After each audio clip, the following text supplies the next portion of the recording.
Hoje em dia, a gente tem gente maluca. Isso existe pra tudo quanto é lugar. Todo bairro tem um maluco, aquela pessoa que todo mundo conhece pelo nome e sabe assim, olha, tal pessoa fez aquilo de novo, né? É o doidinho do bairro. É o doidinho do bairro. Mas eu tenho a nítida impressão que as pessoas de antigamente eram mais malucas que as pessoas de hoje. Hoje a gente tá todo mundo muito normalzinho. As pessoas é tudo igual. As pessoas fazem plástica, fica tudo igual. Antigamente tinha um povo mais com personalidade forte. Personalidade forte que a gente fala que é o chato, né? Mas tem de tudo. Mas hoje eu fiz uma listinha aqui pra gente ver algumas pessoas que eram consideradas malucas antigamente, que realmente eram bem excêntricas, mas será que elas eram malucas de verdade ou não? É isso que você vai descobrir hoje no Nerd Show.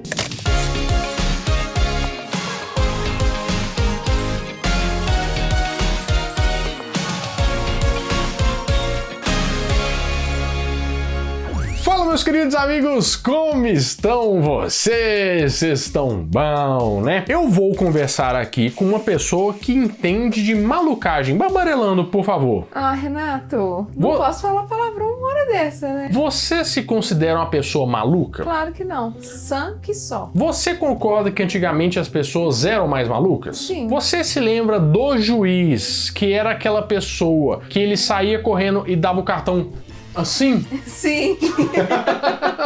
Essa poderia ser considerada uma pessoa bem maluca, né? Tinha pessoas também que eram bem excêntricas e meio, vamos dizer, à frente do tempo delas. Por exemplo, o Tiririca, o abestado. Ele era uma pessoa bem maluca, né? Que vergonha! Porque toda mão ele tava lá num programa dominical, lá um Gugu, um Faustão, fazendo piada. E até o Tiririca de peruca na banheira do Gugu, pra mim, realmente foi o ápice da maluquice, é que a gente pode dizer assim na televisão. Você sabe que cada época tem a sua coisa de famosidade, né? Tipo assim, de modinhas que vão sendo famosas. E nos anos 90 era muito moda que humoristas do Ceará viessem pra cá pra fazer os shows e eles ficavam muito famosos. Principalmente aqueles que cantavam. E quando a gente fala nisso, só tem um maluco que me vem à mente. O Reginaldo Rossi poderia ser? Sim, poderia, porque ele era meio excêntrico. Mas o Falcão com aquela rodelona aqui, aquele girassol no paletó, aquele tanto de trem pendurado, aquilo ali pra mim é impagável. Vocês lembram dele?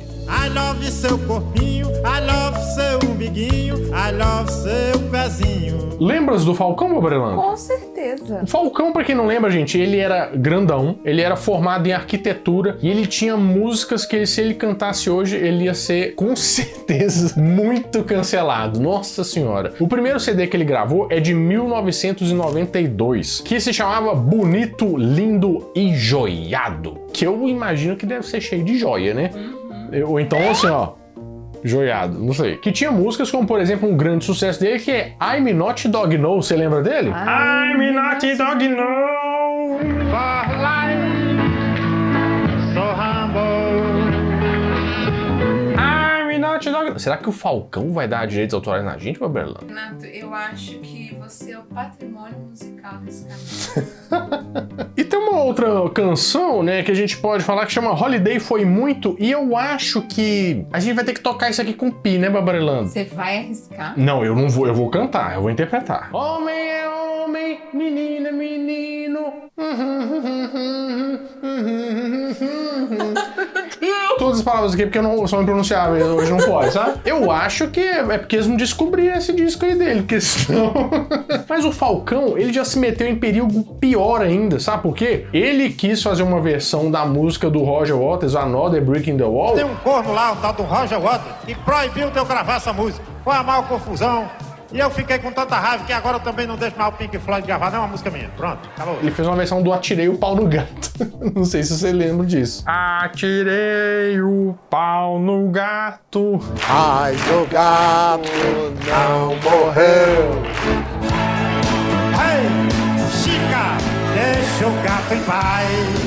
Que tristeza, hein, Barbarelando? Mas fora isso, o Falcão tinha umas músicas que eram umas críticas sociais, acredita? É verdade, realmente muitas críticas veladas que ele usou o humor. Será que ele era maluco ou um visionário? Eu acho que ele era um pouco de cada. Um pouco de cada. E você coloca aqui, era maluco ou era visionário? Coloca a sua opinião nos comentários. Agora vamos falar de uma pessoa doida que não sabia os plural.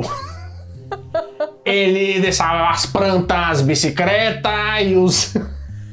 E ele se levava muito a sério, mas não tem como levar a sério alguém que fala bicicleta.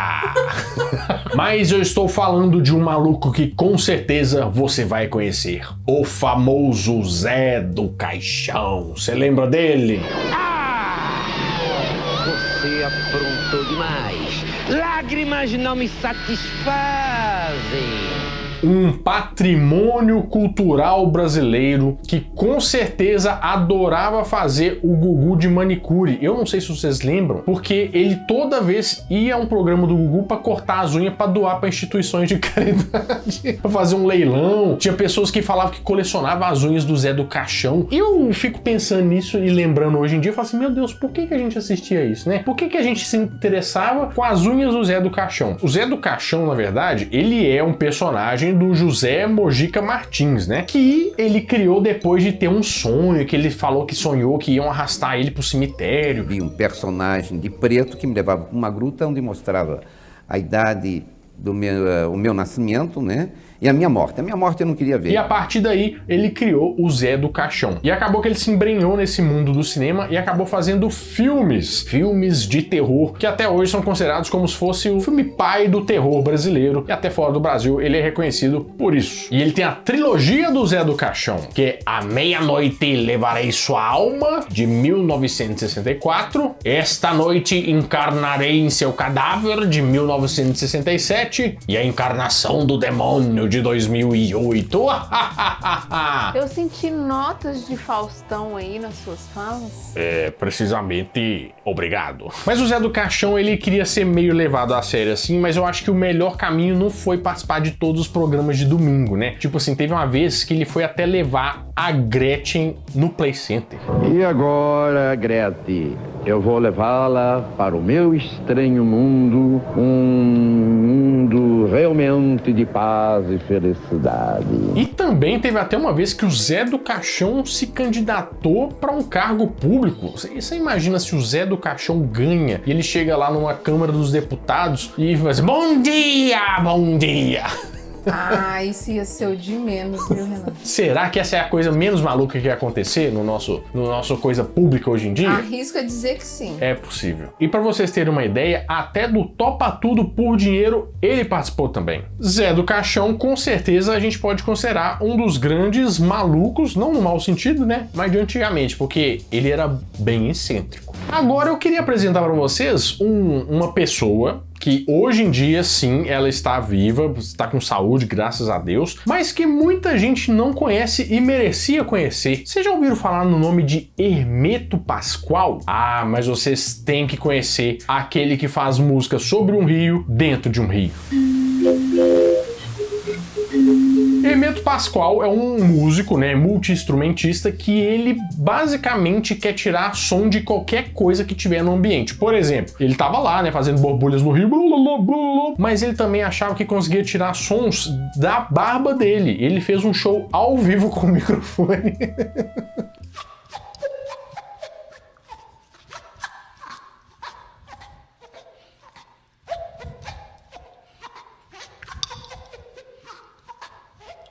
Eu entendo completamente, mas é porque não tem jeito, gente. É muito engraçado. Que nem a vez que ele deitou no chão e fazia que nem a gente fica fazendo. Por exemplo, todo mundo já deitou no sofá algum dia e ficou batendo na barriga assim pra ver o som que faz a barriga, que faz o... Mas você daí a deitar pelado no estúdio no microfone pra fazer isso, eu já acho um pouco demais. Eu acho que ele deve pensar assim, meu Brelando, ó, hoje a música vai ter que ser um heavy metal, então feijoada, comida pesada. Bate aqui pra ver se o negócio tá bem, né? Mas hoje eu preciso de um som mais leve. Salada, croutons, uma sopinha daquela de mágica que você encontra no supermercado. Mas o mais engraçado é que os gringos acharam ele. E se você ver nos comentários aí, você vai ver que realmente o pessoal falou assim, não, é isso que eu quero fazer pra viver. Isso aqui que é vida. Mas ele é uma pessoa bem respeitada no ramo da música. Tanto é que ele teve uma apresentação icônica com a Elis Regina. Eu não sei se você já ouviu falar. Então se eu disse... Adeus, Hermeto, guarde consigo todo o meu coração. A história dele é até interessante, porque ele nasceu em Alagoas, foi pro Rio de Janeiro, mas ele acabou em São Paulo e diz ele que adorou os sons de São Paulo, que ele, para aquilo lá, era tudo música. Vivi, vovó, Isso prova pra mim, então, que ele é maluco. Realmente, isso aqui é difícil de aturar. Mas diz ele que consegue tirar som de qualquer coisa, inclusive até de porco. E ele realmente fez isso. Vou pedir para esconder o porco e soltar na hora, mesmo que os caras levassem o porco, mas pelo menos na hora o porco ia aparecer. O porco saiu correndo pro palco assim, aquele barulho do porco valeu como som. Que o público curtiu também. Mas ele ficou mundialmente conhecido por fazer uma apresentação com Miles Davis lá nos anos 70, que era um artista muito premiado, então isso deu uma grande fama pra ele. Mas pra não falar que ele só era um multi-instrumentista e tal, músico, olha, ele xingava como ninguém, viu? Cala a boca! Depois disso que eu sou louco. Louco é quem fala mais alto na hora do som mais celestial do mundo. Hermeto Pascoal, pra mim, é a prova de que poeta e de louco, todo mundo tem um porco. Oi.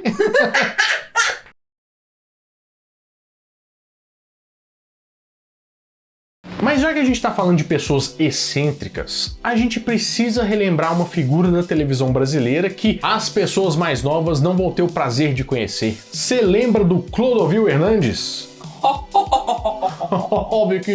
Isso é o problema de vocês. Eu não estou dizendo nem que esse seja artista ou que seja oportunista, mas... O Clodovil Hernandes?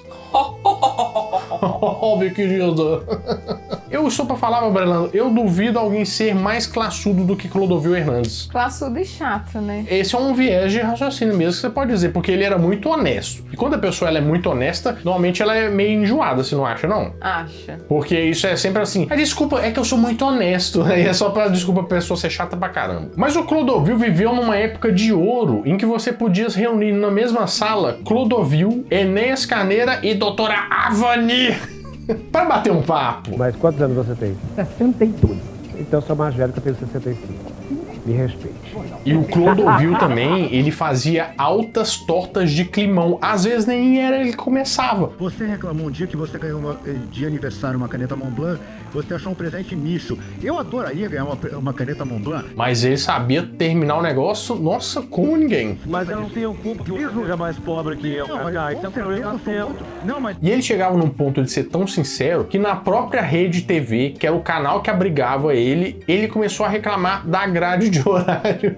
Eu fico doente mesmo, porque essa coisa de esse horário estrambelado da Rede TV me irrita profundamente. Passando Disque Biju o tempo inteiro, as pessoas são obrigadas a gastar energia para ver Disque Biju e fica Disque Biju e Disque Biju. Nós começamos o programa e eu gostaria muito de pedir encarecidamente a vocês, porque as pessoas de qualquer lugar merecem o mesmo respeito. Afinal de contas, senhores proprietários, os senhores vivem do dinheiro que essas pessoas despendem para vocês. Mas é um negócio que a gente fica pensando, né? Como é que começou isso? De onde surgiu o Clodovil? É porque ele começou a fazer muito sucesso como estilista lá nos anos 60 e as socialites começaram assim, nossa, o Clodovil, os vestidos do Clodovil, não sei o quê. E ele fez muito sucesso na TV Mulher, passava lá na Globo e esse quadro que ele fazia, tipo, falando sobre como o vestido que ele ia criar para as pessoas que mandavam cartas e tal. Aí ele começou a fazer bastante sucesso e se tornou um grande apresentador que já passou por vários e vários canais até virar político, né? O Clodovil, até político, ele foi também. Ele era difícil de aturar, né, meu Brelando? Nossa, meu amor.